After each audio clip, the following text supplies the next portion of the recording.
Meet Ravi. For 15 years, he was a logistics manager. The guy who could get avocados from Mexico to Minnesota without a hitch. His job was his pride until an email told him he'd been replaced by Logibot 9000. Overnight, Ravi's expertise became obsolete. Now, he faces two choices. Resist and rage against the machines, or adapt and start over. But adapting means competing with a new generation raised on tech. He's at a crossroads, feeling like a flip phone in an iPhone world. Ravi's story isn't unique, it's the reality for millions. Automation isn't just about lost jobs, it's about lost identity. Let's meet Aisha, a young AI ethics specialist, and Mr. Chin, a farmer whose land is now run by drones. Aisha wants to make tech fair, but finds ethics is often just a buzzword. Mr. Chin's farm is more productive, but he feels like a stranger on his own land. To soften the blow, governments roll out universal basic income, UBI.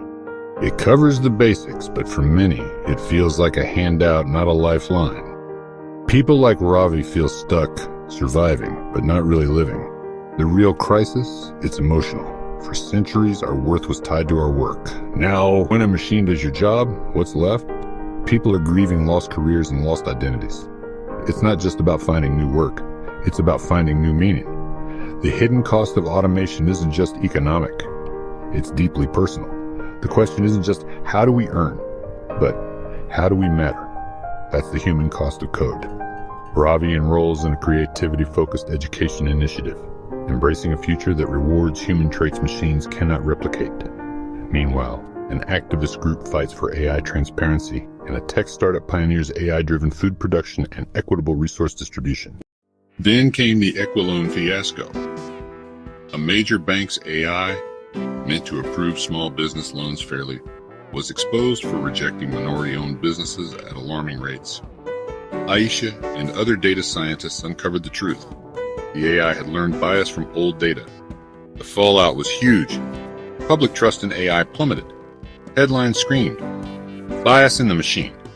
People realized AI doesn't erase human flaws. It can amplify them. For Ravi, this was a wake-up call. Resisting tech was pointless, but blind trust was dangerous. The problem wasn't AI itself, but how we used it. We'd handed over our judgment and our biases to machines. Ravi decided he couldn't just watch from the sidelines. It was time for humans to get back in the driver's seat. The algorithm had failed, but the story wasn't over. Instead of protesting, Ravi took action.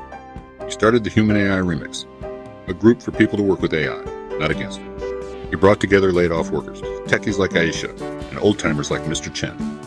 AI is great at data and patterns, but it can't imagine, empathize, or build community. The group used AI to spot local needs. Then humans took over, organizing, creating, connecting. Mr. Chen taught kids about farming. Aisha helped set ethical standards for local businesses. People used AI as a tool, not a replacement. Designers added their own flair to AI-generated art. Musicians layered soul over AI beats. The shift. AI became a collaborator, not a competitor. Not a competitor. The future wasn't humans versus machines. It was synergy. Our value isn't just productivity. It's creativity, empathy, and resilience.